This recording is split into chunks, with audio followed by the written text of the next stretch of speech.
Hello everyone and I am sure मेरी आवाज़ आप लोगों तक आ रही होगी। आज हम लोग सीआरपीसी के नेक्स्ट सेशन में इंटर कर चुके हैं और आज हम लोग डिस्कस करेंगे क्वेश्चन नंबर 151 से आगे के questions. Question number 151 clearly says कि भाई power to search a place is provided under. Power to search a place, देखिए आंसर तो सामने है, कोई दिक्कत की बात नहीं है, लेकिन हमें रिमाइंड करना है, हमें क्या करना, रिकलेक्ट करना है, कोशिश करनी है खुद से बनाने के बिना आंसर देखे हुए। So power to search a place, power to search a place, फिर से रिपीट कर रहा हूँ, power to search a place. तो प्लेस सर्च की बात करें, ऑप्शन दिए हैं 45, 46, 47, 48। तो लेट्स सी। अब यहाँ पर देखिए सेक्शन 45, सेक्शन 45 अगर आपको याद होगा तो हम लोग यहाँ पर करते क्या है, आर्म्ड फोर्सेस के जो मेंबर्स होते हैं उनको अरेस्ट से प्रोटेक्शन मिला हुआ है। ओके, आर्म्ड फोर्सेस के जो मेंबर है उनको अरेस्ट से प्रोटेक्शन मिला हुआ है अंडर सेक्शन 45। सेक्शन 46 अगर आपको ध्यान में होगा तो सेक्शन 46 में बताया गया है अरेस्ट हाउ मेड, अरेस्ट कैसे किया जाएगा ये यहाँ पर बताया गया है। सेक्शन 47 की बात करेंगे, लेकिन सेक्शन 48 में बताया गया है परसूट के बारे में। परसूट का मतलब है कि अगर कोई बंदा जो कि भाग गया है या भागने की कोशिश करता है तो ऐसे केस में वो बंदा जो कि अरेस्ट करने के लिए ऑथराइज पर्सन है वो भारत के किसी भी प्लेस पे जाकर के अरेस्ट कर सकता है। So police officer may for the purpose of arresting without warrant whom he is authorized to arrest pursue such person into any place in India। तो ओके, अगर आप उसके पास विदाउट वारंट वाली बात है, अगर अरेस्ट करना ही है विदाउट वारंट करना है तो वो हिंदुस्तान के किसी भी कोने से, भारत के किसी भी क्षेत्र से उसको अरेस्ट कर सकता है। ये भी एक पॉइंट है सेक्शन 48 के अंदर। तो यहाँ पर बचा क्या, 47 में ही कहा गया है कि प्लेस ऑफ सर्च यानी सर्च करने की बात जो है 47 में आती है। इसलिए जो करेक्ट आंसर होगा यहाँ पर मैं आपको शो कर रहा हूँ, search of place entered by person sought to be arrested, यानी जिस पर्सन को अरेस्ट किया जाना है वो पर्सन किसी पर्टिकुलर प्लेस में जा चुका है, इंटर कर चुका है, तो वहां पर जाकर के सर्च करना और सर्च करने के बाद उस पर्सन को अरेस्ट करने के लिए यहाँ पर प्रोविजन दिया गया है it is under section 4747 of the CrPC. तो करेक्ट आंसर होगा section 47 of the CrPC. Now moving to the next question, question number 152. Section 50 of CRPC provides that every person arrested without warrant shall be informed of grounds of war arrest and of right to bail। Section 50 CrPC इस बात के लिए provision देता है कि अगर जिस किसी व्यक्ति को बिना वारंट के अरेस्ट किया गया है उसको बताया जाएगा कि भैया तुमको किस ग्राउंड पर अरेस्ट किया गया है और तुम्हारा कोई राइट टू बेल है या नहीं है, यानी बेल लेने का अधिकार है या नहीं।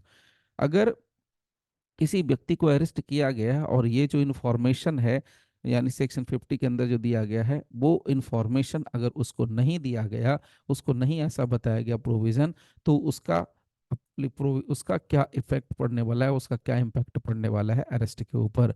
तो यहाँ पर देखिए तीन ऑप्शंस, चार ऑप्शंस दिए गए हैं, चारों ऑप्शंस को वन बाय वन देख लेते हैं क्या प्रभाव पड़ने वाला है। यहाँ पर क्वेश्चन में कह रहा है what is the effect of non compliance of these provisions, what is the effect of non compliance of these provisions। So let's see, it shall not render the arrest and detention of the person concerned illegal।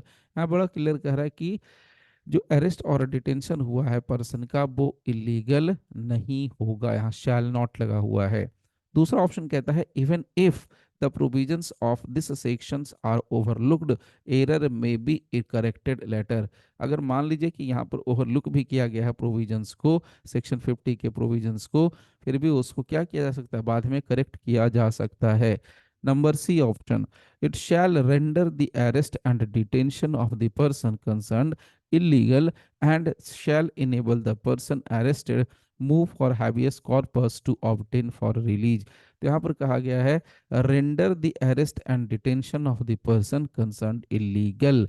तो बड़ा clear कह रहा है कि जो arrest और detention किसी व्यक्ति का किया गया है विदाउट वारंट किया गया है तो वो अरेस्ट और डिटेंशन क्या होगा, इलीगल हो जाएगा। और जो पर्सन जिसको कि अरेस्ट किया गया है वो हकदार होगा, वो इंटाइटल्ड होगा किस मामले के लिए, हैबियस कॉर्पस के पिटीशन को डालने के लिए for for obtaining the release. तो वो हैबियस कॉर्पस की एप्लीकेशन मूव कर सकता है in a competent court. And the last option is it is simply a procedural error and the provisions of this sections are not very material. कहता है कि ये एक सिंपल एक प्रोसीजरल एरर है और इसका कुछ ज़्यादा उससे लेना देना नहीं है, आर नॉट वेरी मटेरियल। तो चलिए मैं आपको यहाँ पर एक शो कर देता हूँ, एक सेक्शन यहाँ पर देखिए दिया गया है। सेक्शन है 60A, no arrest shall be made except in accordance with the provisions of this code or any other law for the time being in force providing for arrest. तो बड़ा क्लियर प्रोविजन यहाँ पर भी 60A के अंदर, यहाँ पर बहुत स्ट्रिक्टली कहा गया है कि कोई भी अरेस्ट जो होगा वो accordance with the provisions of CrPC होगा। यानी सीआरपीसी में जैसा भी प्रोविजन दिया गया है, जो भी प्रोविजन दिया है उसी के अकॉर्डिंग ही होगा। ठीक है। अब यहां पर अगर मान लीजिए कि नहीं होगा तो रेमेडी क्या है। सो रेमेडी की बात करें तो ये हैबियस कॉर्पस, और हैबियस कॉर्पस की बात करें तो डायरेक्ट कॉन्स्टिट्यूशन कहाँ चला जाता है ये मैटर, ये रिट ऑफ हैबियस कॉर्पस से कनेक्ट हो जाता है। और रिट के साथ अगर इसको कनेक्ट करेंगे तो हमारे पास दो ऑप्शंस होते हैं। एक होता है आर्टिकल 32 जो कि डायरेक्टली सुप्रीम कोर्ट तक लेके जाता है, और एक होता है आर्टिकल 226 जो कि डायरेक्टली हाई कोर्ट तक लेके जाता है। और रिट की बात करें तो रिट कितने तरह का होता है, 5 तरह का रिट होता है। ओके। प्रोसीजरल पार्ट से आप देखोगे तो रिट दो ही तरह के आपको दिखेंगे। एक होता है CWJC यानी civil writ jurisdiction case, high courts के अंदर देखने को मिलेगा अक्सर, और एक होता है criminal writ jurisdiction case. Okay. तो ये सारी बातें मैंने बता दी। अब यहाँ पर ऑप्शन क्या होगा, ऑप्शन नंबर सी हमारे लिए होगा, क्योंकि ये जो अरेस्ट होगा वो कहा गया सेक्शन 60A के अंदर कि भैया प्रोसीजर के अकॉर्डिंग ही होना चाहिए। अगर नहीं होगा तो क्या होगा, ऑफ कोर्स इलीगल होगा, और रेमेडी के तौर पर क्या मिलेगा, हैबियस कॉर्पस फाइल करने का एंटाइटलमेंट मिलेगा। ओके। अब आते हैं नेक्स्ट क्वेश्चन, क्वेश्चन नंबर 153 से। Under which one of the following section of CRPC police officer is under obligation to inform the accused ground of right to bail। ध्यान दीजिएगा, कहता है कि वो CRPC का कौन सा सेक्शन है जहां पुलिस ऑफिसर के ऊपर एक ड्यूटी बंधी हुई है, ये अंडर ऑब्लिगेशन है to inform the accused ground of right to bail. Inform the accused, accused को इन्फॉर्म करना ही करना है कि भैया तुम्हारे को बेल का राइट है या नहीं है। सो अगर मैं यहाँ पर बात करूँ तो यहाँ पर देखिए आपके सामने चार ऑप्शन मिल रहा है। सेक्शन 49 है, 50 है, 57 है और 60 है। चलिए मैं आपको वन बाय वन आपको शो भी कर देता हूँ। देखिए सबसे पहले यहाँ पर देखिए 49, तो 49 सेक्शन में क्या कहा गया है, मैं सिर्फ आपको ऊपर का जो मार्जिनल नोट्स है आप उससे भी आइडिया लगा सकते हैं क्या है। नो अननेसेसरी रिस्ट्रेंट, मतलब क्या है, जितनी जरूरत है किसी पर्सन को अरेस्ट करने के लिए उतना ही बल लगाने की जरूरत है, उतना ही रिस्ट्रेन करने की जरूरत है, उससे ज्यादा करने की जरूरत नहीं है। मतलब जिसमें कि वो भाग न जाए, उसमें जिसमें कि वो स्केप न कर जाए उतना ही बल लगाना है, अननेसेसरी रिस्ट्रेन लगाने की जरूरत नहीं है। तो सेक्शन 49 में तो भाई ये कहा गया है। और यहाँ पर किसकी बात हो रही है, राइट टू बेल की बात हो रही है। फिर देखिए सेक्शन 57 देख लेते हैं। सेक्शन 57 में मैं आपको शो कर देता हूँ, लेट्स सी। अगर आप देखोगे सेक्शन 57 को, तो सेक्शन 57 अगर आपको याद होगा तो 24 घंटे वाला चक्कर है सेक्शन 57 में, कि 24 घंटे के अंदर उसको क्या कर देना है, प्रोड्यूस कर देना है मजिस्ट्रेट के सामने।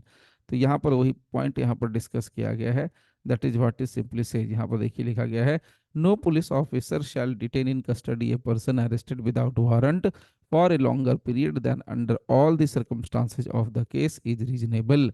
और अगर करना है तो वही परमिशन लेनी पड़ेगी। सो मजिस्ट्रेट के सामने उसको 24 घंटे के अंदर क्या करना है, प्रोड्यूस करना है एज पर सेक्शन 57। अगर मैं सेक्शन 60 की बात करूं तो सेक्शन 60 में क्या कहा गया है कि अगर कोई बंदा, यहाँ देखिए कहा है, if a person is lawfully in lawful custody escapes और इज रेस्क्यूड, अगर किसी पर्सन को जो कि लॉफुल कस्टडी में था वो स्केप कर जाता है, यानी भाग जाता है, या उसको रेस्क्यू कर लिया जाता है जहां से जहां उसको रखा गया था अरेस्ट करके, तो जिस पर्सन के कस्टडी में होगा, जिस पर्सन के द्वारा अरेस्ट किया गया है, वो इमीडिएटली उसको परस्यू करेगा, परस्यू मतलब पीछा करेगा, and arrest him in any place in India, और उसको भारत के किसी भी कोने से, किसी भी जगह से, किसी भी स्थान से अरेस्ट कर सकेगा। अब याद कीजिए प्लेस, यहाँ पर एक टर्म आता है प्लेस, और प्लेस का डेफिनेशन कहाँ दिया गया है, 2P में दिया गया है। ओके। सो नाउ सेक्शन 60 में तो ये पॉइंट आ गया, तो बचा क्या हमारे पास, सेक्शन 50। तो सेक्शन 50 मैंने पहले भी आपको शो किया हुआ है। सेक्शन 50 आप देख सकते हो, सेक्शन 50 में इसी बात का जिक्र किया गया है, ग्राउंड्स बताना है, राइट्स बताना है। सो थी, a person arrested to be informed of grounds of arrest and of right to bail। तो जिस पर्सन को अरेस्ट किया गया है उसको इन्फॉर्म करना है ground of arrest and right to bail. Okay, तो करेक्ट आंसर हो जाएगा बी। नाउ मूव करते हैं नेक्स्ट क्वेश्चन की तरफ। क्वेश्चन नंबर है 154, under which provision of the code of criminal procedure it is mandatory for police officer to inform the person arrested the grounds of arrest and right of bail if the offence is not bailable. अब देखिए यहाँ पर clear कर दूं फिर से, same वही question है, सेम वही सेक्शन है, बस क्वेश्चन पूछने का पैटर्न अलग अलग बार बार आ रहा है। तो फिर वही बात यहाँ पर है, मैंडेटरी है पुलिस ऑफिसर को इन्फॉर्म करने की। तो आप यहाँ पर सेक्शन क्या लगा दोगे, 50। अब आंख बंद करके लगाया जा सकता है। Now coming to the next, section 155, sorry question 150, question number 155। Now, question number 155 says a person arrested has a right to be informed of the grounds of his arrest। जिस पर्सन को अरेस्ट किया गया है उसको right है, अधिकार है, right to be informed of the grounds of his arrest. Again ये सेक्शन 50 से ही कनेक्ट होगा, बट यहाँ ऑप्शन में कुछ और दिया हुआ है, let's see. In brief only, short में बताना है। In brief, in English and Hindi language. In detail and in the language understood by the accused. तो कंप्लीट आंसर क्या है, यही है। इन डिटेल पूरी बात बतानी है कि भैया तुमको किस आधार पर अरेस्ट किया गया है, and in the language understood by the accused, accused जो भी लैंग्वेज समझता है उस लैंग्वेज में उसको बताना पड़ेगा, एज पर section 50 of the CrPC. Okay, चलिए नेक्स्ट क्वेश्चन पर आते हैं। से क्वेश्चन नंबर है 156। ओके फ्रेंड्स, क्वेश्चन 156 को सॉल्व करने के पहले मैं आपको रिमाइंड करा दूं कि अभी आप अगर सीआरपीसी की वीडियोस अगर आप ले रहे हो तो उसमें आपके पास 23 यानी 2023 से लेके 2024 तक के लिए पूरे एक साल की वैलिडिटी के साथ ये पूरा जो आपको सीआरपीसी के 6299 पर मिलेगा। और इसमें टोटल नंबर ऑफ वीडियोज हैं 373। मतलब आप समझ सकते हो कि जितने साल में दिन नहीं होते हैं, यानी 365 डेज होते हैं, उससे ज़्यादा आपको वीडियोज मिलने वाली है। सो यू कैन इमेजिन कि सीआरपीसी में कितना कॉन्सेप्चुअल पॉइंट डिस्कस किया गया और कितने कॉन्सेप्ट से सीआरपीसी डिस्कस की गई है। बस कुछ नहीं करना, आप जाकर के ऐप के ऊपर जाकर के ये वीडियोस ले सकते हो। Okay, so now moving to this question, which one of the following sections of the CRPC provides that the person of a female shall be examined only by or under the supervision of a female registered medical practitioner. तो यहाँ पर clear आ रहा है देख करके कि medical practitioner यानी medical examination की बात हो रही है। किसकी बात हो रही है, मेडिकल एग्जामिनेशन की बात हो रही है। तो यहाँ पर जिस महिला जिसको अरेस्ट किया गया वो भी क्या है, फीमेल है। तो यहाँ पर कह रहा है कि फीमेल का मेडिकल एग्जामिनेशन एक फीमेल मेडिकल प्रैक्टिशनर ही करेगी, ये बात कही गई है। तो यहाँ पर कहाँ कौन सा वो सेक्शन है या कौन सा वो ऑप्शन है जिसमें मेडिकल एग्जामिनेशन की बात होती है। तो चलिए इसके और ऑप्शंस को देख लेते हैं। सबसे पहला ऑप्शन है सेक्शन 50 का सबसेक्शन 2, लेट्स सी। देखिए फिर सेक्शन 50 का सबसेक्शन 2, इसमें कोई भी ऐसी बात नहीं कही गई है। सेक्शन 50 के सबसेक्शन 2 में बहुत सिंपल कहा गया है कि यदि पुलिस ने किसी व्यक्ति को बिना वारंट के अरेस्ट कर लिया है तो, और उस पर्सन के ऊपर जो चार्जेज हैं या जिस अपराध के लिए अरेस्ट किया गया है वो अपराध बेलेबल इन नेचर है, तब उस केस में पुलिस उस अरेस्ट किए गए व्यक्ति को इस बात की जानकारी देगी, इंफॉर्मेशन देगी, हर हालत में देगी कि उसको बेल पर रिलीज किया जा सकता है, बशर्ते कि वो उसके लिए श्योरिटीज का इंतजाम अपनी तरफ से कर ले। तो this is the provision given in section 50 का सबसेक्शन 2। लेकिन यहाँ पर बात करें 53 का सबसेक्शन 2, लेट्स सी। देखिए 53 के सबसेक्शन 2 में आपको यहाँ देखने के लिए मिल जाएगा, examination of accused by medical practitioner at the request of police officer. इसके सबसेक्शन 2 में बहुत क्लियरली मेंशन किया है, whenever the person of a female, यानी जब कभी भी किसी महिला का एग्जामिनेशन करना होगा तो examination shall be made by or under the supervision of a female registered medical practitioner. तो जो क्वेश्चन में जो ऑप्शन दिया गया है वो ऑप्शन डायरेक्टली यहाँ से मैच करता है, यहाँ पर मैच करता है। सो यहाँ पर ये देखिए आंसर गलत लिखा हुआ है, यानी ऑप्शन यहाँ पर बी होगा, ये टाइपिकल एरर है। और यहाँ पर आपके लिए जो आंसर है वो सही दिया गया है। सो 53 का सबसेक्शन 2। ओके, ये अब इसके बावजूद मैं जरा 60 का 2 भी आपको दिखाता हूँ, 60 का 2 है भी कि नहीं है।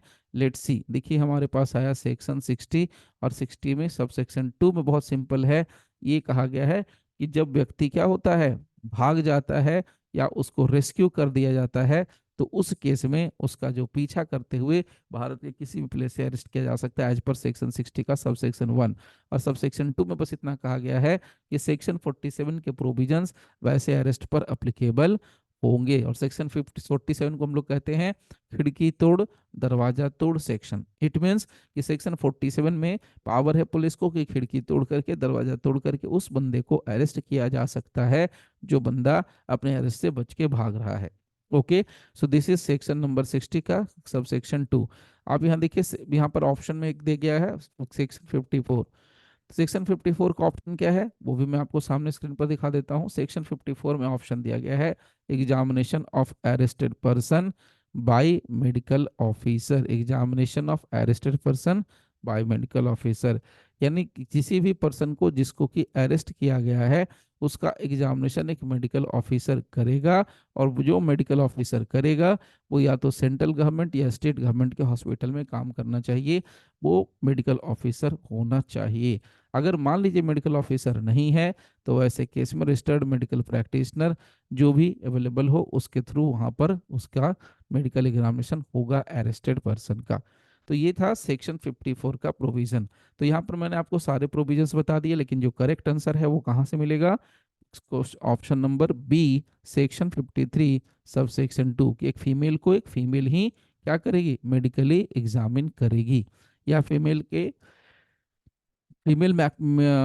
मेडिकल प्रैक्टिशनर के सुपरविजन में ही फीमेल का क्या होगा, एग्जामिनेशन होगा।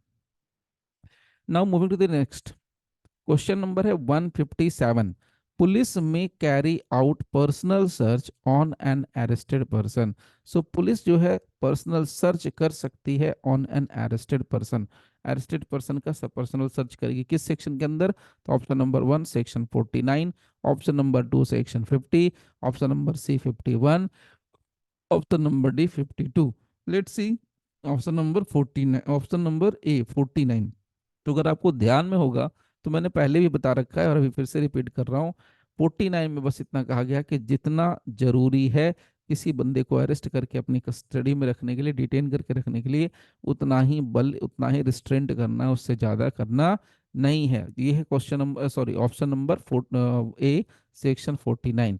जरा दूसरा देख लेते हैं, option number B section 50। Section 50 में कुछ नहीं कहा गया है। सेक्शन 50 में अरेस्ट का ग्राउंड बताना है, राइट का बिल बताना है, ये पुलिस की ड्यूटी बनती है। सेक्शन नंबर 51 की बात कर लें तो सेक्शन नंबर 51 भी मैं आपको शो कर देता हूं। यहाँ पर बात होती है सर्च ऑफ अरेस्टेड पर्सन की, सर्च ऑफ अरेस्टेड पर्सन की। नाउ अब यहाँ पर ध्यान दीजिएगा कि सर्च ऑफ अरेस्टेड पर्सन, तो सर्च कैसे होगा, किस तरीके से होगा, तो यहाँ पर से बहुत क्लियरली मेंशन किया गया है। C, the officer making the arrest or when the arrest is made by a private person, the police officer to whom he makes over the person arrested. यहाँ से बात होती है may search such person and place in safe custody all articles other than necessary bearing apparel. तो जितना जरूरी कपड़ा है उसको छोड़ करके पूरा तलाशी लिया जाएगा उसके एक एक चीज का। Found upon him and where any article is seized, और जो भी आर्टिकल उससे जब्त किया जाएगा, सामान जब्त किया जाएगा अरेस्टेड पर्सन से, उसकी एक रेसिप्ट बनेगी और कि ये पर्टिकुलर सामान जब्त किया गया, उसको हम लोग क्या बोलते हैं, सीजर लिस्ट। उसको टेक्निकली क्या कहते हैं, सीजर लिस्ट। नाउ तो ये है सेक्शन 51, और 51 ही इसका करेक्ट आंसर हो जाएगा। क्योंकि अगर आप सेक्शन 52 में देखेंगे तो सेक्शन 52 में क्या है, ऑफेंसिव वेपन, अगर कोई ऑफेंसिव वेपन मिलता है तो उसको सीज करने का पावर है सेक्शन 52 के अंदर। लेकिन यहाँ पर किसकी बात कर रही है, पर्सनल सर्च, तो पर्सनल सर्च का ऑप्शन कहाँ से आएगा, सेक्शन 51 से आएगा। ओके, चलिए नेक्स्ट क्वेश्चन पर आते हैं। क्वेश्चन नंबर है 158। Which one of the following sections of TRPC deals with examination of person accused of rape by medical practitioner? So accused of rape, rape accused का, फिर से रिपीट कर रहा हूँ, rape accused का क्या होगा, मेडिकल एग्जामिनेशन, मेडिकल एग्जामिनेशन, किसके द्वारा? By medical practitioner, by medical practitioner. तो ये इसके लिए प्रोविजन कहाँ दिया गया है? तो अगर आप ध्यान से देखेंगे तो यहाँ पर ऑप्शन मिलता है 53A, और यहाँ पर देखिए 2 नंबर लिखा है फुट नोट में। तो फुट नोट 2 बहुत क्लियर कहता है कि ये 2006 से इंसर्ट किया गया है, 2006, यानी कि 23 जून 2006 से ये लागू है, और ये इंसर्ट हुआ है 2005 के एक्ट के जरिए इसको इंसर्ट किया गया है। ठीक है, तो 53A। बाकी के ऑप्शन फिलहाल देखने की जरूरत नहीं है, चाहे तो आप देख सकते हैं। फिलहाल हम लोग चलते हैं नेक्स्ट क्वेश्चन पर। क्वेश्चन नंबर हमारे पास आता है 159। Under Section 53 of CRPC, examination of accused by medical practitioner is at the request of police officer. So section 53 CrPC के अंदर अक्यूज्ड का एग्जामिनेशन होता है, और वो रिक्वेस्ट कौन करता है अक्यूज्ड के मेडिकल एग्जामिनेशन के लिए? पुलिस ऑफिसर, कि भैया medical practitioner so and so accused है, इसका आप क्या कर दो, इसका मेडिकल एग्जामिनेशन कर दो। तो उसके लिए जो पुलिस ऑफिसर रिक्वेस्ट करेगा उसका पोस्ट, उसका डेजिग्नेशन क्या होना चाहिए? तो यहाँ पर पहला ऑप्शन है not below the rank of inspector, यानी इंस्पेक्टर के रैंक का होना चाहिए या इंस्पेक्टर से ऊपर का होगा। दूसरा कहता है not below the rank of sub inspector, sub inspector के रैंक से नीचे का नहीं होना चाहिए, यानी सब इंस्पेक्टर चलेगा, सब इंस्पेक्टर से ऊपर की रैंक चलेगी। तीसरा ऑप्शन है not below the rank of DSP, यानी डीएसपी से नीचे का कोई रैंक का अधिकारी नहीं चलेगा, डीएसपी से ऊपर का चल सकता है। उसी तरीके से लास्ट ऑप्शन कहता है not below the rank of SP, यानी सुपरिटेंडेंट ऑफ पुलिस से नीचे का नहीं चलेगा, सुपरिटेंडेंट ऑफ पुलिस से ऊपर का चलेगा। तो जरा देख लेते हैं क्या है सेक्शन 53 का जलवा। तो सेक्शन 53 में अगर आप देखोगे तो सेक्शन 53 में क्या है, यहाँ पर कहता है सब इंस्पेक्टर रैंक का अधिकारी। मैं आपको पहले ही आंसर दे रहा हूं, आप यहाँ पर देख सकते हैं, मैं आपको दिखा देता हूँ। यहाँ देखिए, not below the rank of sub inspector, बहुत क्लियरली मेंशन किया है, not below the rank of sub inspector. Section है 53, उसमें ये ऑप्शन है। यहाँ पर भी आप जाओगे तो यहाँ पर भी ये बात यहाँ पर मेंशन की हुई है आपके मटेरियल के अंदर। Last question of the day और दिस सेशन के लिए लास्ट क्वेश्चन हमारे पास है। क्वेश्चन नंबर है 160, और क्वेश्चन जो डेटेड है सेक्शन 53A से। Again section 53A of the CRPC Amendment Act 25 of 2005 provides for the examination of, किसकी एग्जामिनेशन की बात करता है? तो आपको पता होगा रेप अक्यूज्ड की बात करता है, उसके एग्जामिनेशन की बात करता है। A person accused of rape by medical practitioner, okay, पहला ऑप्शन। उसके अलावा दूसरा ऑप्शन आ गया arrested person accused of rape by medical practitioner at the request of arrested person, no. A person accused of rape by medical practitioner at the request of police officer। उसके अलावा a person accused of rape by medical practitioner eight the request of the victim. तो यहाँ दो चीजें हैं, अगर हर एक option को आप ध्यान से देखोगे तो पहले ऑप्शन में कहा कि भैया जो अक्यूज्ड का, सर जो रेप का अक्यूज्ड है, जो बंदा रेप अक्यूज्ड है, वो क्या करता है, वो रिक्वेस्ट यहाँ पर कह रहा है कि जो रेप का अक्यूज है उसका मेडिकल एग्जामिनेशन मेडिकल प्रैक्टिशनर करेगा। ये अधूरी बात है, अधूरा इंफॉर्मेशन है। दूसरा इंफॉर्मेशन यहाँ पर मिलता है ऑप्शन नंबर बी में, जो अरेस्टेड पर्सन है अक्यूज ऑफ रेप, यानी रेप अक्यूज जो है उसका मेडिकल एग्जामिनेशन किसके द्वारा होगा? मेडिकल प्रैक्टिशनर के द्वारा होगा। लेकिन ये जो रेप अक्यूज का मेडिकल एग्जामिनेशन कराने की बात हो रही है, वो किसके रिक्वेस्ट पर होगा? अरेस्टेड पर्सन के। तो ऐसा कोई प्रोविजन भी नहीं दिया हुआ है। Number C, person accused of rape by medical practitioner at the request of police officer. क्योंकि देखिए रेप के मामले में पुलिस को क्या चाहिए? एविडेंस चाहिए। तो पुलिस अपना एविडेंस ऑब्टेन करने के लिए क्या करती है? सबसे पहले उसका मेडिकल प्रैक्टिशनर के पास ले जाकर के एग्जामिनेशन कराती है, किसका? रेप अक्यूज्ड का। That is under section 53A of the CrPC. यही बात यहाँ पर मेंशन की गई है। ठीक है, सो आज के लिए, अभी के लिए बस इतना ही रखेंगे। मिलेंगे नेक्स्ट सेशन में नेक्स्ट 10 क्वेश्चंस के साथ, the 10 questions show off CrPC में। तब तक के लिए thank you very much for giving your precious time. और अगर फ्रेंड्स आप लोगों को ये मेहनत सही लगती है, अच्छी लगती है, समझ में आता है, कॉन्सेप्ट क्लियर होता है, तो फिर आप सब्सक्राइब कर लो, लाइक कर लो, या कमेंट कर लो, और शेयर जरूर करो। ठीक है, ताकि लोगों का भला कुछ हो सके भाई।